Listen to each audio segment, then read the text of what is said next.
जन्नत की पुकार में आपका स्वागत है। दिल्ली से बिहार तक वोट चोरी का खेल, आपका बीजेपी कांग्रेस पर बड़ा हमला। दिल्ली से लेकर बिहार तक वोट चोरी के आरोपों का बम फटा है। आपने बीजेपी पर तो हमला बोला ही, साथ ही कांग्रेस को भी कटघरे में खड़ा कर दिया है।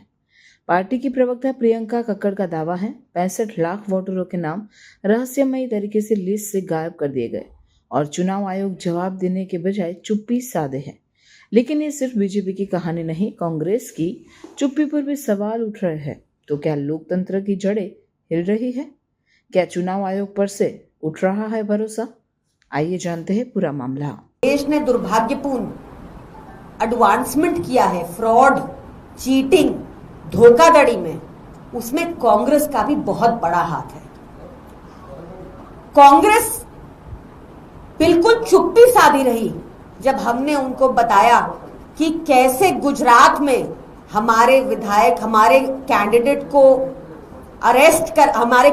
को हाउस अरेस्ट करके उसको वोटिंग पोल तक जाने की भी अनुमति नहीं दी। कांग्रेस चुप रही जब हमने उनको बताया कि कैसे अनिल मस्सी के द्वारा वोट टैंपरिंग की गई। कांग्रेस तब भी कुछ नहीं बोली। हमने जब दिल्ली में भाजपा के फर्जी वोटर एडिशन और डिलीशन का खुलासा किया, 4 महीने तक हमने लगातार प्रेस वार्ता करके बताया कि कैसे भाजपा का कार्यकर्ता विशाल भारद्वाज शहादरा कॉन्स्टिट्यूएंसी अलोन में 11,018 याचिका डालता है नाम काटने की। हमने 4 महीने तक प्रेस वार्ता करके बताया कि कैसे दिल्ली की 14 कॉन्स्टिट्यूएंसीज में भाजपा ने वोट काटने की एप्लीकेशन डाली। हमने चुनाव आयोग को 3,000 पन्ने की याचिका डाली जिसमें सारे सबूत, सारे प्रमाण लगाए, हलफनामा लगाया, जिस पर आज तक चुनाव आयोग भी खामोश है और कांग्रेस तब भी भाजपा का साथ देना बेहतर समझी चुप रही। पर आज हर देशभक्त को साथ आना होगा, क्योंकि इसी चुप्पी की वजह से भाजपा की इतनी हिम्मत हो रही है कि वो अब एक लेजिटिमेट तरीका निकाल लिए हैं एसआईआर के जरिए बिहार में लोगों के नाम काटने के, नकली वोटर जोड़ने के, असली वोटर काटने के। हमने देखा कि कैसे एक एसआईआर प्रक्रिया लागू हुई जिसमें 1.5 महीने के अंदर ही एक बूथ लेवल ऑफिसर 38 में से, जहां 28 डिस्ट्रिक्ट्स पानी में रहती हैं, फ्लड में रहती हैं मॉनसून के महीने में, वहां पहुंच जाता है और लोगों के फॉर्म्स कलेक्ट कर पाता है। एक ऐसे प्रदेश में जहां लिटरेसी रेट लोएस्ट है, जहां पर इमिग्रेशन माइग्रेंट सबसे ज्यादा है, 1 करोड़ बिहार के लोग तो बिहार से बाहर रहते हैं, जहां पर लोएस्ट पर कैपिटा इनकम है, जहां 40% लोग देहात में रहते हैं, ऐसे में एक बीएलओ जाके उनकी नागरिकता जांच लेता है, जो अधिकार सिर्फ केंद्र सरकार का है। सिर्फ केंद्र सरकार ही किसी को नागरिकता दे सकती है या ले सकती है, पर एक बूथ लेवल ऑफिसर ऐसा बिहार में कर पा रहा है। क्या ये क्वेश्चन आपको बॉदर नहीं करता कि ये कैसे ये कर पा रहा है? ये बहुत चिंता की बात है कि इलेक्शन कमीशन जो 8 अगस्त को एक प्रेस ब्रीफिंग करके बताता है कि 65 लाख लोगों के जो नाम काटे हैं उनमें से 22 लाख लोगों की मृत्यु हो चुकी है, उनमें से 32 लाख लोगों का पता नहीं, उनमें से 7 लाख लोगों के डूबियस डबल अकाउंट या डबल वोटर आईडी थे। यही बात वो 10 अगस्त को सुप्रीम कोर्ट में कहने से मना कर देता है। सुप्रीम कोर्ट में वो नहीं बता पाता कि बताने से इनकार कर देता है कि ये 65 लाख लोग जिनके नाम काटे वो कौन थे, उनका नाम किस वजह से काटा गया, ये भी बताने से इनकार कर देता है।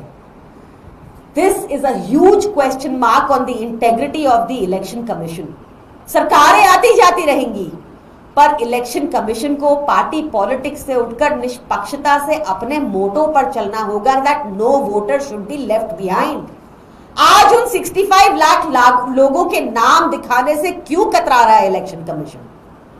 और तो और इलेक्शन कमीशन ने जो डिजिटल डाटा डाला था अपनी वेबसाइट पर, वो भी हटा दिया। आज ना उत्तर प्रदेश का ना बिहार का डिजिटल डाटा अवेलेबल ही नहीं है उनकी वेबसाइट पर। उन्होंने स्कैन्ड कॉपीज डाल दी, यानी कि मात्र फोटो डाल दी, यानी कि कंप्यूटर उनको रीड ना कर पाए और उनकी धांधलेबाजी ना पकड़ पाए। पर फिर भी सलाम है उन पत्रकारों को, एक रिपोर्टर्स कलेक्टिव करके संस्था है, उन्होंने निकाली वाल्मीकि नगर की ये रिपोर्ट, वाल्मीकि नगर बिहार की रिपोर्ट है खाली है, जिसमें ये लिखा है कि 5,000 नकली वोटर्स हैं, वो वोटर्स हैं जिनका उत्तर प्रदेश में भी इलेक्शन कार्ड है और उनका कार्ड वाल्मीकि नगर के बिहार में भी है। अनफॉर्चुनेट है ये कि इलेक्शन कमीशन ने इस टाइम पर उन 65 लाख लोगों के नाम दिखाने से मना कर दिया। और हमें क्या देखने को मिलता है, हम बार बार देखते हैं डॉग बाबू, कैट कुमार, डोनाल्ड ट्रंप, पीके कुमार, जिनके श्राद्ध में मिनिस्टर गिरिराज सिंह जी खुद गए, उनका नाम इलेक्टोरल लिस्ट में है बिहार की। ये किस तरह की एसआईआर चल रही है, ये किस तरह की धांधलेबाजी चल रही है। जिस तरह आम आदमी पार्टी ने बार बार आपको बताया 4 महीना पीसी करके कि कैसे भाजपा वोट चोरी कर रही है, वोट चोरी का प्रयास कर रही है, और उसमें शायद सक्सेसफुल भी हुई दिल्ली में, क्योंकि चुनाव आयोग तो अब तक चुप है, उस पर कोई जवाब नहीं दिया। तो उसका मतलब यही निकाला जा सकता है कि हमारी शिकायत सही थी और चुनाव आयोग के पास उसका जवाब नहीं है। क्योंकि हमने उनको पकड़ लिया तो भाजपा ने चुनाव आयोग के साथ मिलकर एक नया तरीका, एक लेजिटिमेट तरीका निकाला है वोट चोरी का। जिस तरह एक लेजिटिमेट तरीका था इलेक्टोरल बॉन्ड का, काले धन को सफेद करके भाजपा की जेब तक पहुंचाने का, उसी तरह से एक लेजिटिमेट तरीका निकाला है भाजपा ने, ताकि इलेक्शन कमीशन के सारे वोट, जो भी वोट पड़े, वो सारे वोट भाजपा के खाते में जाएं और कोई विपक्ष रहे ही नहीं। आज हमारा देश एक बहुत संकट के दौर से गुजर रहा है और मेरा सभी लोगों से निवेदन है कि पार्टी पॉलिटिक्स से उठकर कांग्रेस की तरह बर्ताव ना करते हुए एक सच्चे देशभक्त की तरह भाजपा की इस चोरी पर, इलेक्शन कमीशन की इस चोरी पर आवाज उठाए जाए और सही सवाल पूछे जाए। जय हिंद। आप कांग्रेस के सवाल खड़े करिए, लेकिन कल जो अपोजिशन का प्रोटेस्ट हुआ, कांग्रेस उसको लीड कर रही थी, राहुल गांधी लीड कर रहे थे, आपके तमाम नेता उनके साथ थे, आपने कहा कि कांग्रेस की तरफ बर्ताव न करें। मैं यही बता रही हूं कि एक सच्चे देशभक्त को आज साथ आना होगा और इलेक्शन कमीशन से और भाजपा की इस चोरी पर सवाल पूछने होंगे। मैं अब भी ये स्टैंड करती हूं कि कांग्रेस सिलेक्टिव आउटरीच की, जब हमने बताया कि किस तरह भाजपा वोट चोरी कर रही है, तो उनके कई नेता बोल रहे थे कि कोई फर्क नहीं पड़ता लोगों को कि उनका नाम वोटर लिस्ट में है या नहीं है। तब उनको लोकतंत्र खतरे में नहीं दिख रहा था, आज दिख रहा है। my party is supporting standing against this vote चोरी definitely, बट उनका कांग्रेस का दोगलापन दिखाना भी उतना ही जरूरी है। ये आप क्या कह रहे हैं कि दिल्ली चुनाव में वोट चोरी हुआ, इलेक्टोरल फ्रॉड्स हुए, ये आप कह रहे हैं? बिल्कुल हुए, हमने इसका प्रमाण दिया। 11,018 एप्लीकेशन तो शाहदरा में विशाल भारद्वाज ने ही डाली, नाम काटने की जेन्युइन वोटर्स की। उन जेन्युइन वोटर्स को जिनको इलेक्शन कमीशन मृत घोषित कर चुका था, उनके साथ प्रेस वार्ता की हमने, ये सब प्रमाण दिए हमने दिखाया कि कैसे अरविंद केजरीवाल जी की कॉन्स्टिट्यूएंसी से ही 42,000 लोगों के नाम काट दिए गए।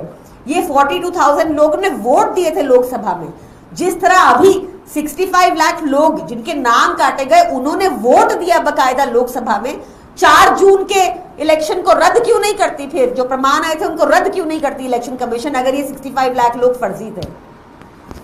इसके साथ ये सवाल इसलिए पूछा मैंने कि अगर आपको लगता है कि वोटर फ्रॉड हुआ दिल्ली में, तो आप लोगों ने स्टिपुलेटेड टाइम के अंदर उस इलेक्शन के खिलाफ सुप्रीम कोर्ट में, दिल्ली हाई कोर्ट में या इलेक्शन कमीशन ऑफ इंडिया में कोई भी एप्लीकेशन अभी तक अपील क्यों नहीं डाली है? ये हमने बिल्कुल डाली है। आप उठा के अगर पुरानी 4 महीना पुरानी प्रेस कॉन्फ्रेंसेस या विजिट्स टू इलेक्शन कमीशन देखेंगे, एक बकायदा डेलीगेशन गया था अरविंद केजरीवाल जी के साथ।